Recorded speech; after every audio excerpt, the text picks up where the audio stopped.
ನಮಸ್ಕಾರ ಸ್ನೇಹಿತರೆ, ನಾನು ನಿಮ್ಮ ಹರೀಶ್.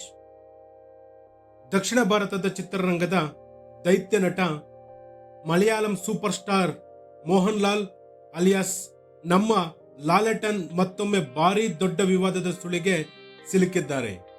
ಕಳೆದ 14 ವರ್ಷಗಳಿಂದ ಸದ್ದಿಲ್ಲದೆ ನಡೆಯುತ್ತಿದ್ದ ಆ ದಂತಕಥೆಗೆ ಈಗ ಅಚ್ಚರಿಯ ಟ್ವಿಸ್ಟ್ ಸಿಕ್ಕಿದೆ. ಹೌದು ಸ್ನೇಹಿತರೆ, ತಮ್ಮ ಮನೆಯಲ್ಲಿ ಆನೆ ದಂತಗಳನ್ನ ಇಟ್ಟುಕೊಂಡು ಕಾನೂನು ಹೋರಾಟ ನಡೆಸುತ್ತಿದ್ದ ನಟ ಮೋಹನ್ ಲಾಲ್ ಈಗ ಅರಣ್ಯ ಇಲಾಖೆಯ ಮುಂದೆ ಬರೋಬ್ಬರಿ 10 ಆನೆ ದಂತ ಹಾಗೂ 13 ಅಮೂಲ್ಯ ಮೂರ್ತಿಗಳಿರುವುದನ್ನ ಸ್ವಯಂ ಪ್ರೇರಿತರಾಗಿ ಘೋಷಿಸಿಕೊಂಡಿದ್ದಾರೆ. ಬರೋಬ್ಬರಿ 46 ಕೆಜಿ ತೂಕದ ಈ ದಂತದ ಸಾಮ್ರಾಜ್ಯದ ಅಸಲಿ ಕಥೆಯೇನು? ನಟ ಮೋಹನ್ ಲಾಲ್ ದಿಢೀರ್ ಎಂದು ಘೋಷಣೆ ಮಾಡಿದ್ದರ ಹಿಂದಿರುವ ರಹಸ್ಯವೇನು? ನೋಡೋಣ ನಮ್ಮ ಇವತ್ತಿನ ವಿಶೇಷ ವರದಿಯಲ್ಲಿ. ಹೌದು ಸ್ನೇಹಿತರೆ, ಮಲಯತ್ತೂರು ವಿಭಾಗೀಯ ಅರಣ್ಯ ಕಚೇರಿಯ ಅಧಿಕಾರಿಗಳು ನೀಡಿರುವ ಮಾಹಿತಿ ಈಗ ಇಡೀ ಚಿತ್ರರಂಗವನ್ನೇ ಬೆಚ್ಚಿ ಬೀಳುವಂತೆ ಮಾಡಿದೆ. ಸಾರ್ವಜನಿಕರು ತಮ್ಮ ಬಳಿ ಕಾನೂನು ಬಾಹಿರವಾಗಿ ಇಟ್ಟುಕೊಂಡಿರುವ ವನ್ಯಜೀವಿ ವಸ್ತುಗಳನ್ನ ಯಾವುದೇ ಶಿಕ್ಷೆಯ ಭಯವಿಲ್ಲದೆ ಸ್ವಯಂ ಪ್ರೇರಿತರಾಗಿ ಸರ್ಕಾರದ ಮುಂದೆ ಒಪ್ಪಿಸಲು ಕೇರಳ ಅರಣ್ಯ ಇಲಾಖೆ ಒಂದು ವಿಶೇಷ ಕ್ಷಮಾದಾನ ಯೋಜನೆಯನ್ನ ಜಾರಿಗೆ ತಂದಿತ್ತು. ಈ ಯೋಜನೆಯ ಕೊನೆಯ ಹಂತದಲ್ಲಿ ನಟ ಮೋಹನ್ ಲಾಲ್ ಅರಣ್ಯ ಇಲಾಖೆಯ ಮುಂದೆ ಹಾಜರಾಗಿ ತಮ್ಮ ಬಳಿ ಇರುವ ಕರಾಳ ಸತ್ಯವನ್ನು ಬಿಚ್ಚಿಟ್ಟಿದ್ದಾರೆ. ಈ ಹಿಂದೆ ಕೇವಲ 4 ಆನೆ ದಂತಗಳಿವೆ ಎಂದು ಹೇಳಿದ್ದ ನಟ ಈಗ ಹೆಚ್ಚುವರಿಯಾಗಿ ಮತ್ತು 6 ಆನೆ ದಂತಗಳು ನನ್ನ ಬಳಿವೆ ಎಂದು ಒಪ್ಪಿಕೊಂಡಿದ್ದಾರೆ. ಮೋಹನ್ ಲಾಲ್ ಕೇವಲ ನಟರಷ್ಟೇ ಅಲ್ಲ, ಅವರಿಗೆ ಪುರಾತನ ವಸ್ತುಗಳು ಮತ್ತು ಕಲಾಕೃತಿಗಳನ್ನು ಸಂಗ್ರಹಿಸುವ ದೊಡ್ಡ ಹವ್ಯಾಸವಿದೆ. ಆದರೆ ಈ ಹವ್ಯಾಸ ಈಗ ಕಾನೂನಿನ ಬೇಲಿ ದಾಟಿದೆ. ಅವರು ಅರಣ್ಯ ಇಲಾಖೆಗೆ ನೀಡಿರುವ ಘೋಷಣೆಯ ಪ್ರಕಾರ ಅವರ ಬಳಿ ಕೇವಲ ಆನೆ ದಂತಗಳಿಲ್ಲ, ಆ ದಂತಗಳಿಂದ ಕೆತ್ತಲಾದ ಬರೋಬ್ಬರಿ 13 ಅದ್ಭುತ ಮೂರ್ತಿಗಳಿವೆ. ಇದರಲ್ಲಿ ಹಿಂದೂ ಧರ್ಮದ ಪರಮ ಪೂಜನೀಯ ದೇವತೆಗಳಾದ ಶ್ರೀಕೃಷ್ಣ, ಮರ್ಯಾದಾ ಪುರುಷೋತ್ತಮ ಶ್ರೀರಾಮ ಹಾಗೂ ಕಲಿಯುಗದ ದೈವ ತಿರುಪತಿ ಬಾಲಾಜಿಯ ಅಪರೂಪದ ವಿಗ್ರಹಗಳು ಸೇರಿವೆ. ಅಧಿಕಾರಿಗಳು ನೀಡಿರುವ ಲೆಕ್ಕಾಚಾರದ ಪ್ರಕಾರ ಈ ಎಲ್ಲಾ ಮೂರ್ತಿಗಳ ಒಟ್ಟು ತೂಕ ಬರೋಬ್ಬರಿ 46 ಕೆಜಿ. ಹೌದು, ಬರೋಬ್ಬರಿ 46 ಕೆಜಿ ತೂಕದ ಆನೆ ದಂತದ ಕಲಾಕೃತಿಗಳು ಲಾಲೆಟನ್ ಮನೆಯಲ್ಲಿ ದಶಕಗಳಿಂದ ಅಡಗಿ ಕುಳಿತಿದ್ದವು. ಈ ಕತೆ ಇವತ್ತು ನಿನ್ನೆಯದಲ್ಲ. ಇದರ ಫ್ಲಾಶ್ ಬ್ಯಾಕ್ ಆರಂಭವಾಗುವುದು 2011ರಲ್ಲಿ. ಅಂದು ಆದಾಯ ತೆರಿಗೆ ಇಲಾಖೆಯ ಅಧಿಕಾರಿಗಳು ಮೋಹನ್ ಲಾಲ್ ಅವರ ಕೊಚ್ಚಿ ನಿವಾಸದ ಮೇಲೆ ದಿಢೀರ್ ದಾಳಿ ನಡೆಸಿದ್ದರು. ಆಸ್ತಿ ಪಾಸ್ತಿ ದಾಖಲೆ ಹುಡುಕಲು ಹೋದ ಅಧಿಕಾರಿಗಳಿಗೆ ಅಲ್ಲಿ ಸಿಕ್ಕಿದ್ದು ಅಕ್ರಮವಾಗಿ ಇಡಲಾಗಿದ್ದ ಆನೆ ದಂತಗಳು. ಭಾರತೀಯ ವನ್ಯಜೀವಿ ಸಂರಕ್ಷಣಾ ಕಾಯ್ದೆಯ ಪ್ರಕಾರ ಆನೆ ದಂತಗಳನ್ನು ಪರವಾನಗಿ ಇಲ್ಲದೆ ಹೊಂದುವುದು ಜೈಲು ಶಿಕ್ಷೆ ವಿಧಿಸಬಹುದಾದ ಗಂಭೀರ ಅಪರಾಧ. ಆಗ ಆರಂಭವಾದ ವಿವಾದ ಕೋರ್ಟ್ ಮೆಟ್ಟಿಲೇರಿತ್ತು. ತನಗೆ ಈ ದಂತಗಳನ್ನ ಬೇರೆಯವರು ಉಡುಗೊರೆಯಾಗಿ ನೀಡಿದ್ದು ಎಂದು ಮೋಹನ್ ಲಾಲ್ ವಾದಿಸಿದ್ದರು.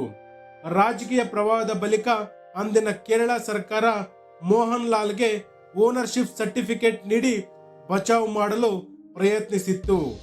ಆದರೆ ಸಾರ್ವಜನಿಕ ಹಿತಾಸಕ್ತಿ ಅರ್ಜಿಗಳು ಇವರ ಬೆನ್ನು ಬಿಟ್ಟಿರಲಿಲ್ಲ. ವರ್ಷಗಟ್ಟಲೆ ಕೋರ್ಟ್ ಕಚೇರಿ ಎಂದು ಅಲದಾಡಿದ ನಟ ಮೋಹನ್ ಲಾಲ್ಗೆ ಕೇರಳ ಅರಣ್ಯ ಇಲಾಖೆ ತಂದ ಕ್ಷಮಾದಾನ ಯೋಜನೆ ಒಂಥರ ಲಕ್ಕಿ ಚಾನ್ಸ್ ಆಗಿ ಪರಿಣಮಿಸಿತು. ತಲೆ ಮೇಲಿದ್ದ ಕಾನೂನಿನ ತೂಗುಗತ್ತಿಯಿಂದ ಪಾರಾಗಲು ಲಾಲೆಟನ್ ತಡ ಮಾಡದೆ ಈ ಯೋಜನೆಯಡಿ ತಾವಾಗಿಯೇ ಮುಂದೆ ಬಂದು ಒಟ್ಟು 10 ದಂತ ಹಾಗೂ 13 ಮೂರ್ತಿಗಳನ್ನ ಡಿಕ್ಲೇರ್ ಮಾಡಿದ್ದಾರೆ. ಕಾನೂನಿನ ಪ್ರಕಾರ ಈ ಯೋಜನೆಯಡಿ ಘೋಷಿಸಿಕೊಂಡರೆ ಜೈಲು ಶಿಕ್ಷೆಯಿಂದ ವಿನಾಯಿತಿ ಸಿಗಬಹುದು. ಆದರೆ ಈ ಹಿಂದೆ ಕೇವಲ 4 ದಂತಗಳಿವೆ ಎಂದು ಸುಳ್ಳು ಹೇಳಿ ಈಗ ಹೆಚ್ಚುವರಿ 6 ದಂತಗಳನ್ನು ಒಪ್ಪಿಕೊಂಡಿರುವುದು ಸಾರ್ವಜನಿಕ ವಲಯದಲ್ಲಿ ತೀವ್ರ ಚರ್ಚೆಗೆ ಗ್ರಾಸವಾಗಿದೆ. ಒಬ್ಬ ಜವಾಬ್ದಾರಿಯುತ ಸ್ಟಾರ್ ನಟ ಇಷ್ಟೊಂದು ದೊಡ್ಡ ಪ್ರಮಾಣದ ವನ್ಯಜೀವಿ ಸಂಪತ್ತನ್ನು ಬಚ್ಚಿಟ್ಟಿದ್ದು ಎಷ್ಟು ಸರಿ ಎಂಬ ಪ್ರಶ್ನೆ ಎದ್ದಿದೆ. ವೀಕ್ಷಕರೇ, ಕಲೆ ಮತ್ತು ಸಾಹಿತ್ಯ ಮೇಲಿನ ವ್ಯಾಮೋಹ ಒಳ್ಳೆಯದೇ, ಆದರೆ ಅದು ಮೂಕ ಪ್ರಾಣಿಗಳ ಜೀವಕ್ಕೆ ಕುತ್ತು ತರುವಂತಿರಬಾರದು ಮತ್ತು ದೇಶದ ಕಾನೂನನ್ನ ಮೀರಿದ್ದಾಗಿರಬಾರದು. ಸದ್ಯಕ್ಕಂತೂ ಸೂಪರ್ ಸ್ಟಾರ್ ಮೋಹನ್ ಲಾಲ್ ಅರಣ್ಯ ಇಲಾಖೆಯ ಕ್ಷಮಾದಾನ ಯೋಜನೆಯಡಿ 46 ಕೆಜಿ ತೂಕದ ದಂತದ ಮೂರ್ತಿಗಳನ್ನು ಘೋಷಿಸಿಕೊಂಡು ಸದ್ಯಕ್ಕೆ ನಿಟ್ಟುಸಿರು ಬಿಟ್ಟಿದ್ದಾರೆ. ಆದರೆ ಅರಣ್ಯ ಇಲಾಖೆ ಈ ಮೂರ್ತಿಗಳನ್ನು ಸರ್ಕಾರಿ ಖಜಾನೆಗೆ ಮುಟ್ಟುಗೋಲು ಹಾಕಿಕೊಳ್ಳುತ್ತಾ ಅಥವಾ ನಟನ ಬಳಿಯೇ ಇರಲು ಅನುಮತಿ ನೀಡುತ್ತಾ ಅನ್ನೋದನ್ನ ಕಾದು ನೋಡಬೇಕಿದೆ. ಇಡೀ ಪ್ರಕರಣದ ಬಗ್ಗೆ ನಿಮ್ಮ ಅಭಿಪ್ರಾಯ ಏನು ಅನ್ನೋದನ್ನ ಕಮೆಂಟ್ ಬಾಕ್ಸ್ ಅಲ್ಲಿ ತಿಳಿಸಿ. ಇಂಥದೇ ಸುದ್ದಿಗಳಿಗಾಗಿ ನಮ್ಮ ಚಾನೆಲ್ ಅನ್ನು ಸಬ್ಸ್ಕ್ರೈಬ್ ಮಾಡ್ಕೊಳ್ಳಿ. ನೋಡಿ ಸ್ನೇಹಿತರೆ, ಇವತ್ತು ಮೋಹನ್ ಲಾಲ್ ಅವರ ಮನೆಯಲ್ಲಿ ಸಿಕ್ಕಿರುವಂತ ಈ ದಂತಗಳು ಶ್ರೀಸಾಮಾನ್ಯರ ಮನೆಯಲ್ಲಿ ಸಿಕ್ಕಿದ್ದಿದ್ರೆ ಅದು ಕಥೆಯೇ ಬೇರೆ ಆಗ್ತಾ ಇತ್ತು. ಮೋಹನ್ ಲಾಲ್ ಮನೆಯಲ್ಲಿ ಸಿಕ್ಕಿದ್ದಕ್ಕೆ ಯಾಕೆ ಇಷ್ಟು ದೊಡ್ಡ ಸುದ್ದಿ ಆಗ್ತಿದೆ ಅಂದ್ರೆ, ಮೋಹನ್ ಲಾಲ್ ಅವರು ಬರೀ ಕೇರಳ ರಾಜ್ಯದ ನಟರಷ್ಟೇ ಅಲ್ಲ, ಅವರು ಮಲಯಾಳಂ, ತಮಿಳು, ತೆಲುಗು, ಕನ್ನಡ, ಹಿಂದಿ ಸೇರಿದಂತೆ ಅನೇಕ ಭಾಷೆಗಳಲ್ಲಿ ನಟಿಸಿ ಅವರು ಸೂಪರ್ ಸ್ಟಾರ್ ಎಂಬ ಬಿರುದನ್ನು ಪಡೆದುಕೊಂಡಿದ್ದಾರೆ. ಇಷ್ಟು ಅಭಿಮಾನಿಗಳನ್ನ ಹೊಂದಿರುವಂತ ಸೂಪರ್ ಸ್ಟಾರ್ ನಟರೊಬ್ಬರು ಇಂಥ ಕೆಲಸಗಳನ್ನ ಮಾಡೋ ಮೊದಲು ಒಂದಕ್ಕೆರಡು ಬಾರಿ ಯೋಚನೆ ಮಾಡಬೇಕಾಗಿತ್ತು.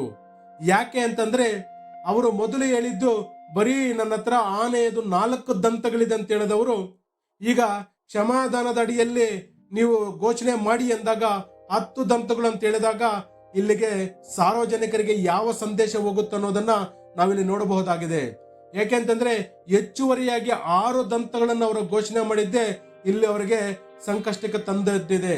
ಕಾನೂನಿನ ಪ್ರಕಾರ ಅವರಿಗೆ ಸಂಕಷ್ಟ ಆಗದೆ ಇರಬಹುದು, ಆದರೆ ಅವರನ್ನ ಆರಾಧಿಸುವಂತ ಅಭಿಮಾನಿಸುವಂತ ಅಭಿಮಾನಿಗಳು ಇವತ್ತು ಅವರ ಬಗ್ಗೆ ಯಾವ ರೀತಿಯನ್ನ ಅಭಿಪ್ರಾಯನ ವ್ಯಕ್ತಪಡಿಸುತ್ತಾರೆ ಅನ್ನೋದೇ ಇಲ್ಲಿ ಪ್ರಶ್ನೆ ಆಗಿದೆ. ಸ್ನೇಹಿತರೆ, ಈ ವಿಡಿಯೋ ಬಗ್ಗೆ ತಮಗೇನು ಅನಿಸುತ್ತೆ ಅನ್ನೋದ್ರ ಬಗ್ಗೆ ಕಮೆಂಟ್ ಮಾಡಿ ತಿಳಿಸಿ. ಇಷ್ಟೊತ್ತು ವಿಡಿಯೋ ನೋಡಿದ್ದಕ್ಕಾಗಿ ಧನ್ಯವಾದಗಳು.